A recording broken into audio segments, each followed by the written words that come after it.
வந்து ரொம்ப lower level. அது கடவுள் செய்யறாரு, இல்லைன்னு சொல்ல. அற்புதம் 100ல ஒரு ஆளுக்கு நடப்பதுதான் அற்புதம், 100 பேருக்கு நடந்தால் அற்புதமே கிடையாது. ஒரு கடவுள் நம்மளை அற்புதத்தில் வாழும்படி அழைக்கவில்லை. நான் உன்னை ஆசீர்வதிப்பேன், உன்னை பெருகவே பெருக பண்ணுவேன், நீ ஆசீர்வாதமாய் இருப்பாய். அப்போ ஆசீர்வாதம் என்ற வார்த்தை எத்தனை முறை அவர் சொல்லிட்டு வரா பாருங்க.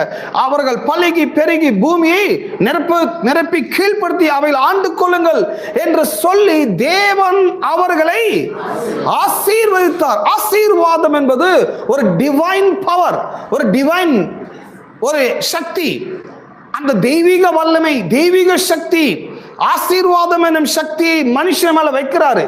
இந்த ஆசீர்வாதத்துல நீ வாழு, இந்த ஆசீர்வாதத்துல உன் வாழ்வை கட்டு, உன் வாழ்க்கையெல்லாம் ஆசீர்வாதமா இருக்கட்டும் சொல்லி நம்ம ஆசீர்வாதத்தை தான் பிரசங்கம் பண்றோமே தவிர அற்புதத்தை பெருசா நம்ம பிரசங்கம் பண்றது கிடையாது. ஏன்னா அற்புதம் பண்றது என்றது என்னன்னா, எதிர்பார்க்காம சூழ்நிலையில நடப்பதுதான்.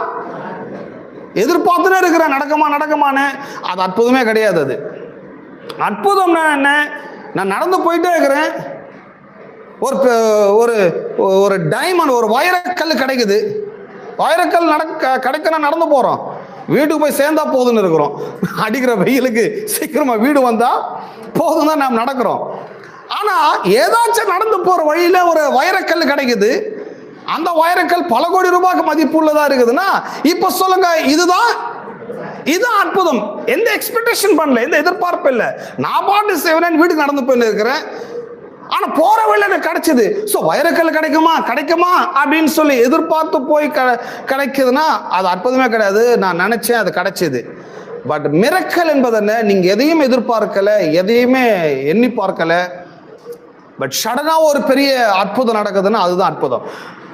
பட் பாருங்க, எல்லாருமே இப்படி வாழணும்னு கடவுளுக்கு விருப்பமே கிடையாது. எல்லாருடைய வாழ்க்கை இப்படி இருக்கணும் விரும்பவே இல்லை.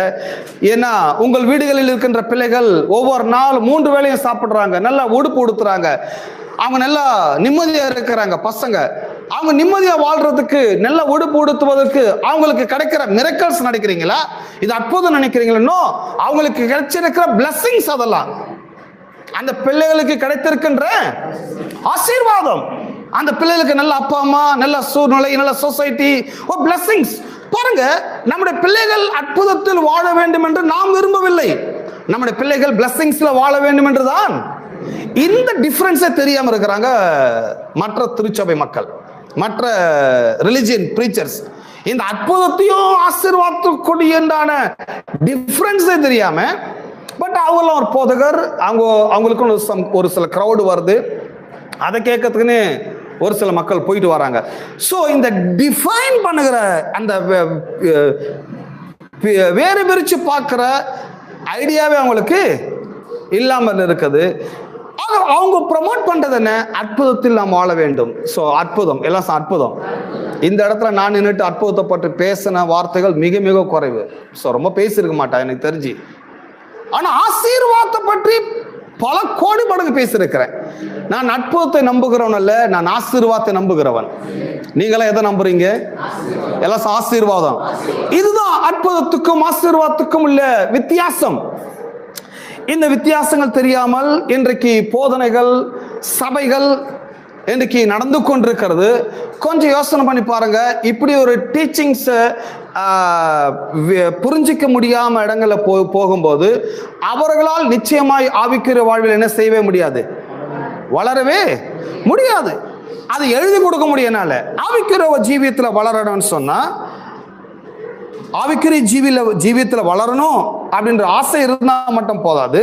அப்படி வளருவதற்கான சோர்ஸ் என்ன, வளருவதற்கான மார்க்கம் என்ன, வழி என்ன அப்படின்னு சொன்னால், கடவுள் வார்த்தை தான்.